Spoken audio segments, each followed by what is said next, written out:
Asa yun nandito? Iyon o. Ay, nakawala. Malalim ba tayo dun? Mga almost 1 meter. Nakakilala ka ba sa LTO tayo? Oo. Diyan sabihin yan. Hindi mo Basta lang. Basta ikaw maglakad.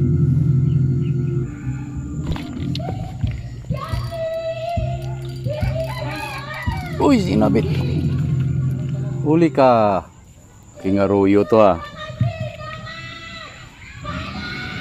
Ang tapang mo lumaban ha.